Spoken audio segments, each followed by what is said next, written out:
At dinner, my son said loudly, "At least Mom's new husband isn't a loser like you." I said nothing. The next morning, his car was gone and his school account was frozen. That evening, my ex called me in a panic. I'm 45 and been divorced from Lisa for 3 years now. We have one son, Aaron, who's 19 and in his second year at a private university. The divorce was brutal, and Lisa spent the entire time poisoning Aaron against me. She remarried last year to this guy, Brad, who works in sales and acts like he's some big shot because he drives a BMW and wears expensive suits. Aaron worships Brad. Every conversation turns into a comparison, and I always come up short. The thing is, I'm actually doing fine. I'm an electrical engineer making good money. I own my house outright and have solid savings, but I drive a practical sedan and dress normal. So according to Lisa, that makes me a loser. Part of our divorce settlement was that I'd cover Aaron's college costs. Tuition, room, and board, everything. That was my idea because I wanted Aaron to have opportunities regardless of what happened with the marriage. I pay about $30,000 a year for his private school. I set up automatic payments and gave him a credit card for expenses. Aaron's gotten increasingly disrespectful since the divorce. Lisa encourages it, and Brad does nothing to stop it. Family dinners when he visits have become torture. He makes constant comparisons. Brad takes him on expensive trips.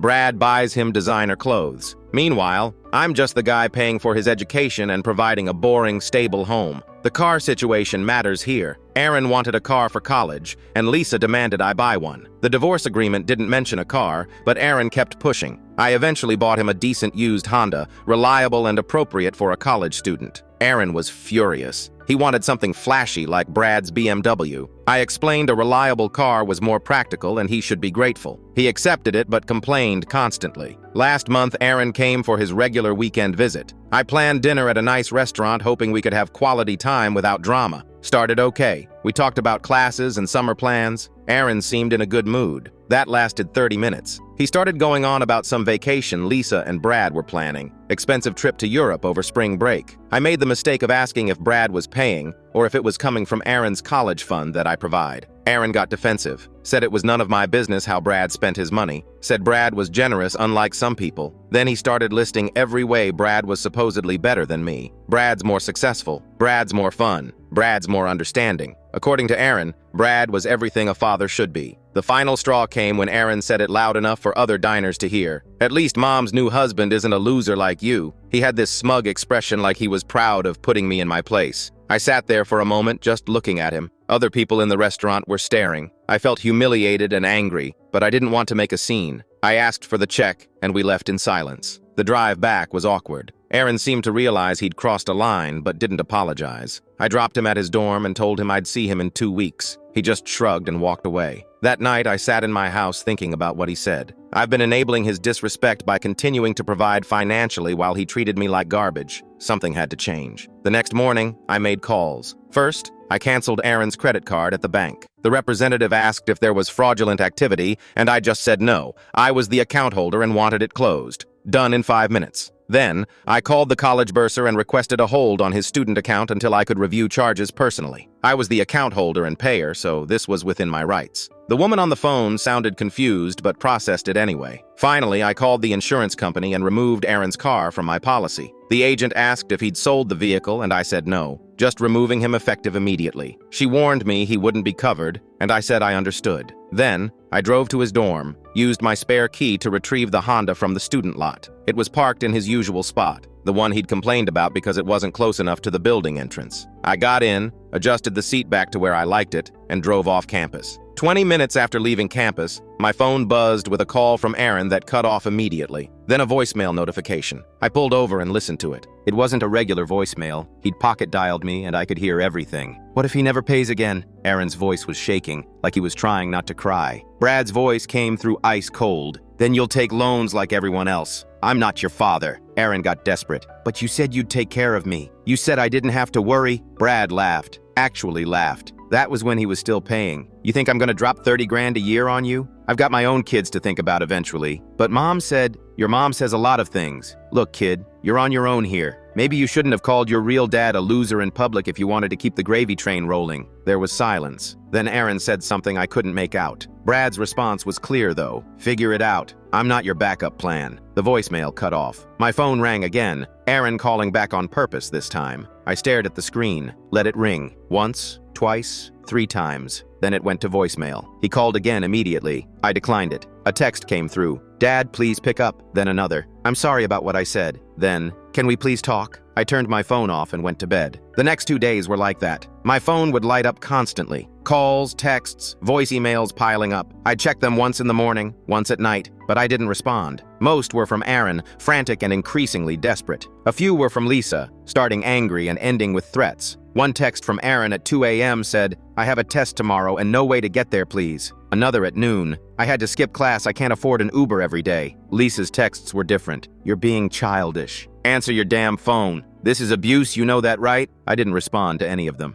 On the 3rd day, I came home from work to find Lisa's Mercedes parked in my driveway. The black one Brad bought her last year, the one she made sure to post about on social media. She was sitting on my front steps, arms crossed, wearing sunglasses even though it was overcast. The second she saw me, she stood up. "We need to talk," she said. "No, we don't," I said, walking past her to unlock my door. She followed me up the steps. "You can't just cut Aaron off like this. He's your son." "He's your son too," I said, opening the door. "Maybe you should have thought about that before you spent 3 years teaching him to disrespect me." I tried to close the door, but she stuck her foot in. She was wearing heels, expensive ones, and I worried for a second she'd hurt herself, but she didn't seem to care. "This is insane. You're punishing a kid for one comment." "One comment?" I turned to face her. "Lisa, he's been treating me like garbage for years. You know it. I know it. And you never did anything to stop it." "That's not true." "It is true." I pulled out my phone and hit record. "Actually, you know what? Let's talk. Why didn't you ever tell Aaron to respect me?" Her eyes went to the phone, then back to my face. "Are you seriously recording this?" "Yeah, I am. So go ahead. Explain to me why you let Aaron treat me the way he does." She looked caught, like a deer in headlights. For a second, she just stood there, mouth slightly open. Then she sighed and her shoulders dropped. "Look, it was just easier, okay? Brad and Aaron got along, and if I tried to defend you, it would have caused problems at home. I was trying to keep the peace. Keep the peace with Brad," I said. "Not with me. Not with Aaron learning how to be a decent person. Just with Brad." "That's not fair." "It's exactly fair. You chose your new husband over your son's character, and now you're here demanding I keep paying for it." Her face went red, and I could see her jaw clench. "You can't do this. He needs that money for school. He needs to learn respect first," I said. "Now get off my property." She stared at me like she couldn't believe what she was hearing. Her hand went to her hip, that thing she does when she's about to really lay into someone, but then she stopped. "You've changed," she said quietly. "No," I said. "I just stopped letting you walk all over me." She pulled her foot back and I closed the door. Through the window, I watched her walk to her car,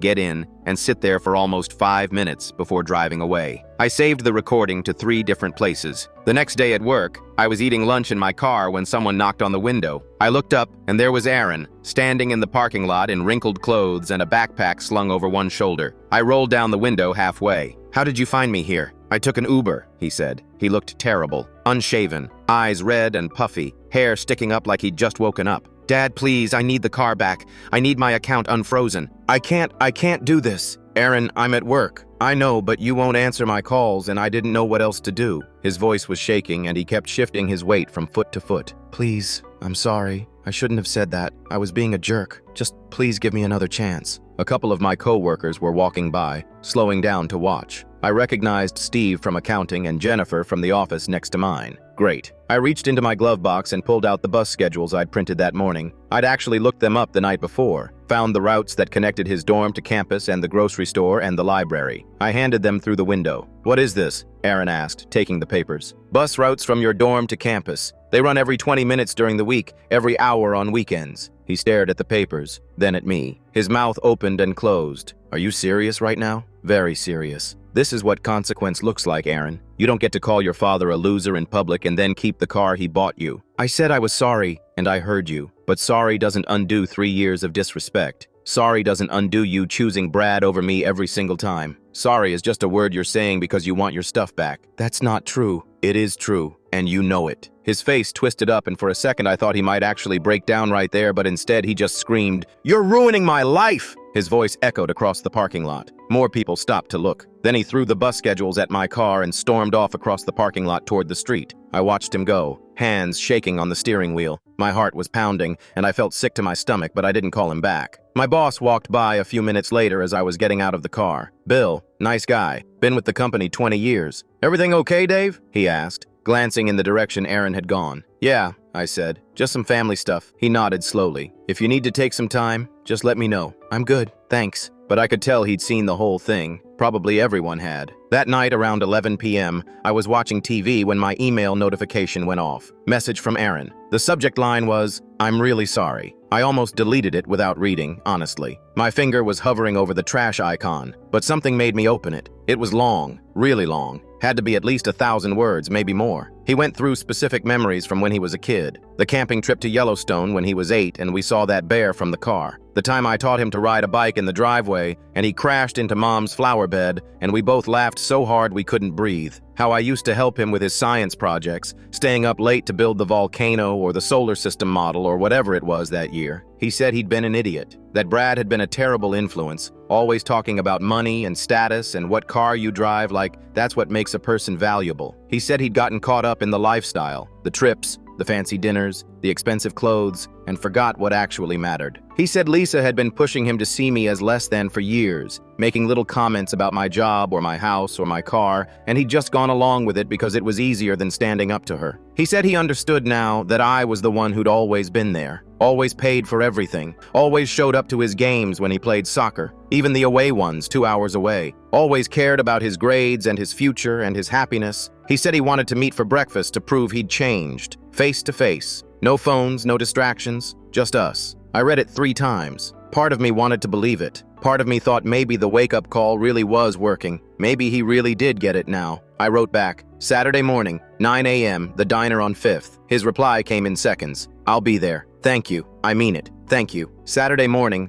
I got there at 8:45, ordered coffee and sat in a booth by the window where I could see the parking lot. The diner was the same place I used to take Aaron when he was little, back when he'd order chocolate chip pancakes every single time and get syrup all over his face. Aaron showed up right at 9, and I barely recognized him. He was dressed nice, button-up shirt tucked in, clean jeans that actually fit, hair combed, actually shaved. He smiled when he saw me and it looked genuine, reached his eyes and everything. "Hey, Dad," he said, sliding into the booth across from me. "Hey." The waitress came over and we ordered. He got an omelet and orange juice. I got the usual, eggs and toast. For the first 20 minutes, it was like talking to a different person. He asked about my work, about the downtown grid project I'd mentioned months ago that he'd never cared about before. Wanted to know if we'd solved the voltage regulation issue, if the city was happy with our proposal. He actually listened to my answers. He asked how my back was doing. I'd heard it last year moving furniture and he'd never once followed up. Wanted to know if the physical therapy helped, if I was still doing the exercises. He told me about his classes, but not in the usual bragging way where everything's about his grades and how smart he is. Just normal conversation. Said his economics professor was tough but fair, that his writing seminar was actually pretty interesting even though he dreaded it at first.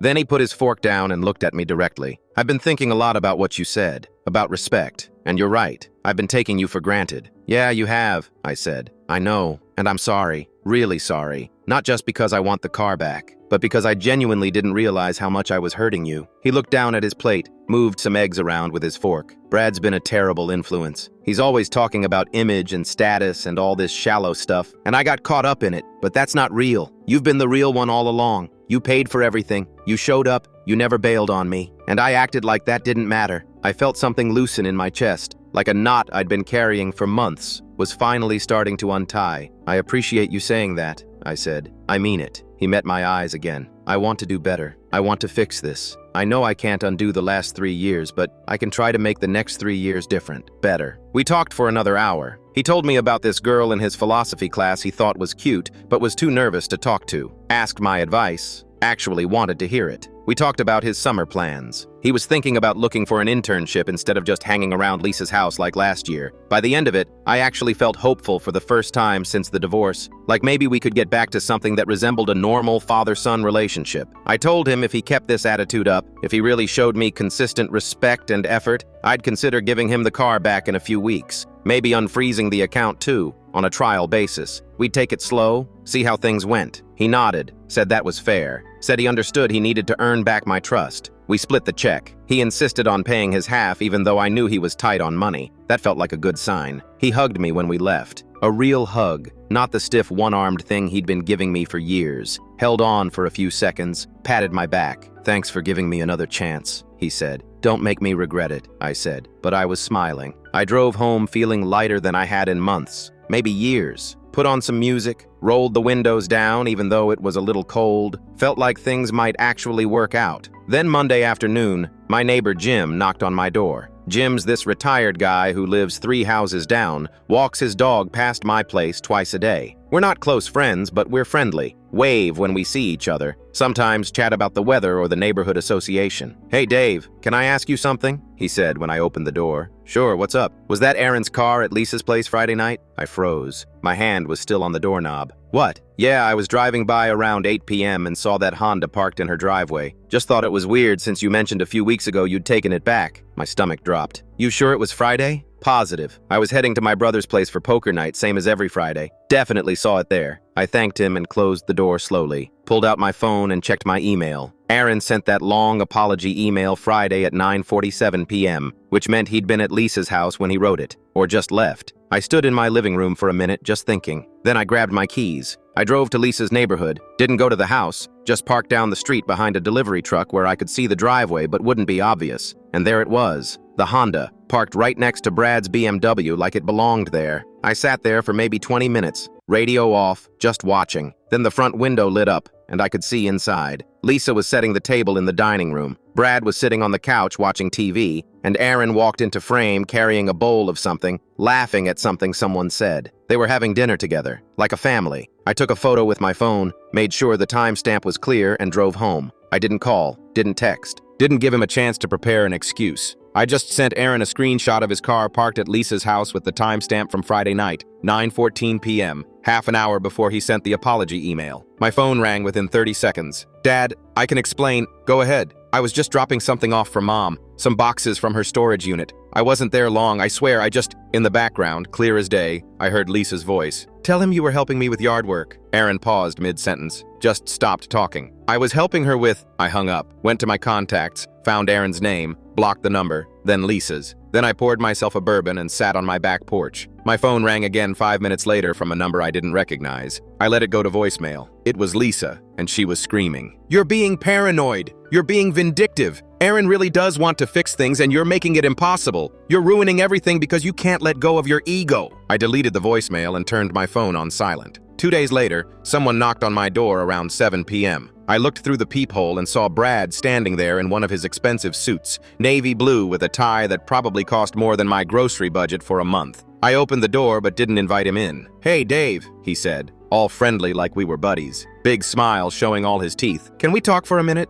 "About what?" "About Aaron. Look, I know things got messy, but he really does want to fix this. You're just making it impossible by spying, right?" I said. "That's what Lisa said in her voicemail." Brad's smile didn't fade, but something shifted in his eyes. "I mean, driving by the house, taking pictures, it's a little much, don't you think?" "I heard Lisa coaching him on the phone," I said flatly, "when he called to explain why his car was at your place. I heard her in the background telling him what to say. Tell him you were helping me with yard work." Those exact words. Brad's smile faded a little. He shifted his weight, put his hands in his pockets. "So here's what I'm wondering," I continued. "Did you guys rehearse the whole breakfast thing together? The apology email, the nice clothes, the conversation topics? Did you all sit around and plan it out?" He didn't answer, just stood there looking at me. "Yeah," I said. "That's what I thought. Tell Aaron if he wants to talk to me, he can do it on his own. Not with you guys writing the script." "You're making a mistake," Brad said quietly. "Maybe, but it's my mistake to make." I closed the door. The next day, Aaron posted on social media. I didn't see it right away. I wasn't checking Facebook much anymore, but my sister called me about it. "Dave, what the hell is going on with Aaron?" she asked. I sighed. "What did he post?" "Something about how hard it is when a parent chooses their pride over their kid. He didn't name you, but everyone knows who he's talking about." I hung up with her and checked. There it was. It's hard when a parent chooses their pride over their kid. Some people just can't let go of being right, even when it costs them everything. Family should mean more than ego. The comments were already rolling in. People I went to high school with, neighbors, distant relatives. "So sorry you're going through this. Stay strong. Your dad's loss." Within an hour, my phone was blowing up. My mom called from Florida asking what happened. 2 cousins I hadn't heard from in months texted asking if I was okay. My sister called back wanting details. I realized what he was doing. Classic manipulation. He was trying to create social pressure, make me look like the bad guy to everyone who knew us, force me to give in just to save face and stop the questions. So I wrote my own post. Took me 20 minutes to get it right. I didn't want to sound angry or petty, just wanted to tell the truth. I laid it all out. What Aaron said at the restaurant, word for word. The coordinated manipulation attempt with the apology breakfast. How I'd heard Lisa coaching him during a phone call. The car at her house the night he sent the email. Everything. I ended with, I'm still willing to support Aaron financially if he shows genuine respect, not a performance. But I'm done being treated like an ATM with no feelings. If you want to judge me for that, go ahead. I tagged Aaron and hit post. The comments came in fast. Friends I hadn't talked to in years saying they couldn't believe Aaron said that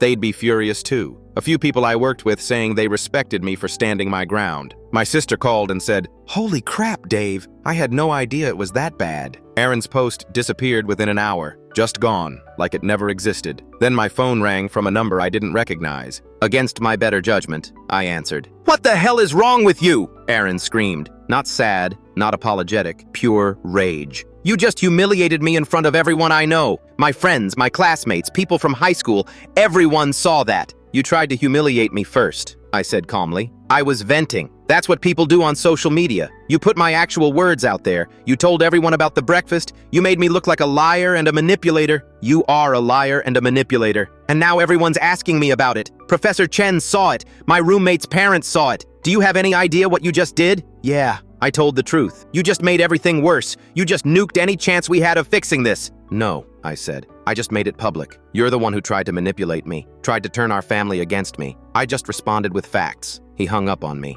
Didn't even say goodbye, just ended the call. I sat there holding my phone, and honestly, I felt okay with it. Tired, but okay. The next day, Lisa called from someone else's phone. I recognized her voice immediately. "I'm taking you back to the mediator," she said. No hello, no preamble. "You're violating the divorce agreement by cutting off Aaron's support." "No, I'm not. I already talked to my lawyer." There was a pause. I heard her breath catch. "What?" "College support was voluntary. It was my offer during the settlement, not a requirement. I can withdraw at any time. It's not in the agreement as an obligation." Another pause, longer this time. I could almost hear her brain working, trying to find another angle. Then her voice cracked. "You're really going to do this? You're really going to destroy your relationship with your son over your ego?" "My ego?" I actually laughed. "Lisa, you spent 3 years poisoning him against me, encouraging every disrespectful comment, letting him treat me like garbage, and now you're mad that I stopped paying for it. That's not ego. That's self-respect. He needs that money for school. You're hurting him to get back at me. I'm not getting back at anyone. I'm setting a boundary, something I should have done years ago." Her voice got quiet. "Brad said Aaron's too expensive." I went silent. "What?" "Brad said he's not worth the headache now that things got complicated. All the drama, the social media posts, your public post about him. Brad doesn't want to deal with it. He's pulling back his support too. Said he's got enough on his plate without babysitting someone else's kid through college." "Then maybe," I said slowly, "you should have raised a kid who knew how to treat people with respect." "Don't you dare!" I hung up. A week went by with no contact. No calls, no texts, no social media posts from Aaron. Total silence. I actually started to feel a little guilty. Not enough to reach out, but enough to wonder if I'd been too harsh. Wondering if I should have handled it differently. If there was some middle ground I'd missed. Then, late on a Friday night around 11 p.m., there was a knock on my door. I looked through the peephole and saw Aaron standing there. But he wasn't crying, wasn't angry. His face was just calm, neutral, almost blank. I opened the door. "Aaron, can I come in?" he asked. His voice was different, flat. I hesitated, then stepped aside. He walked in and sat down on my couch like he'd lived there his whole life. Leaned back, put one ankle on his knee, just sat there looking around like he was appraising the place. "I wanted to let you know I'm handling things," he said. "What does that mean?" "I'm taking out student loans. Got approved for $20,000 for next year. I also got a job at the campus bookstore, 20 hours a week at $15 an hour. And I'm picking up some tutoring gigs for extra cash. I'm figuring it out." He said it matter-of-factly, no emotion, like he was reading off a grocery list. For a second, I felt this weird flash of pride, like maybe all of this really had forced him to grow up, to take responsibility for his life instead of just coasting on other people's money. "That's good," I said carefully. "I'm glad you're stepping up." He smiled a little, not a happy smile, something else. "Yeah, I also applied for hardship financial aid. Did you know they have that?" "What?" "The university has this program for students whose parents withdraw support unexpectedly. Hardship cases. I applied 2 weeks ago." My stomach started to sink. "Aaron, I documented both parents' abandonment in writing, yours and Brad's. I've been recording our arguments on my phone. Did you know that? Saving all our texts. Screenshots of everything. Building a case." He tilted his head slightly. "Turns out when you can prove that both your parents simultaneously withdrew financial support, you can qualify for a lot more aid. Need-based grants, emergency funding, work-study priority. The financial aid office was really sympathetic. I stared at him. You manipulated the financial aid office. I gave them the facts, he said calmly. They made their decision based on the information I provided. The university gave me a significant aid package. Almost covers everything, actually. So, thanks for that, I guess. Your public post about abandoning me really helped my case. My hands clenched. Aaron, that's not… You lied to them, did I? He raised his eyebrows. You did cut me off. Brad did pull his support. Those are facts. I just presented them in a way that made my situation clear. That's not the same thing as being abandoned, isn't it though? He leaned forward. What's the difference really? You withdrew support. That's abandonment. The reason why doesn't matter to them. They just see a kid whose parents stopped paying. You know exactly what you did. What? He smiled wider. I manipulated them? Yeah, kind of like how you manipulated me at that breakfast, right? That's what you accused me of. Manipulation. Performance. So I guess I learned from the best. We're not the same, aren't we? He settled back into the couch. Think about it, Dad. At breakfast, you wanted to hear, I've learned my lesson. So that's what I said. The financial aid office wanted to hear, I'm a victim of parental abandonment. So that's what I told them. Brad wanted to hear, you're better than my real dad. So I said that too. Mom wanted to hear, I still need you, so I played that role. He counted them off on his fingers like he was listing items. Everyone has a story they want to believe about themselves, he continued. You want to believe you're the good dad who got screwed over. Mom wants to believe she's the victim of the divorce. Brad wants to believe he's the successful stepdad who's better than you. The university wants to believe they're helping struggling students. Everyone's got their narrative. So you just tell people what they want to hear, I said quietly. Exactly. He snapped his fingers and pointed at me. See, you do get it. You just tell them their story. Make them feel like they're right. Then they give you what you need. That's sociopathic, Aaron. He shrugged. That's survival. You think I wanted to play these games? You and Mom made me this way. The divorce, the constant fighting, having to choose sides, listening to Mom trash you for 3 years while taking your money. Yeah, I learned how to work people. Had to. No, I said. No, you didn't have to. You could have been honest. You could have been a decent person. Like you? He laughed, sharp and bitter. You're the one who cut me off to teach me a lesson. You're the one who made it about power and control. You proved that money was more important than actually talking to me. You called me a loser in public, and you nuked my entire life over it. His voice rose for the first time. You didn't talk to me, didn't try to understand, didn't give me a chance to apologize before you took everything. You just wanted to hurt me back. So don't pretend you're better than me. We sat there in silence. I didn't know what to say. Then his voice went flat again. Anyway, the week I went silent, I wasn't wallowing. I was preparing my financial aid application, getting my documentation together, making sure my story was airtight. Turns out if you can prove both parents simultaneously withdrew support for non-academic reasons, it triggers automatic review. They expedited my case. You planned all this, I said. Yeah, I did, because I realized something during that week. He leaned forward again,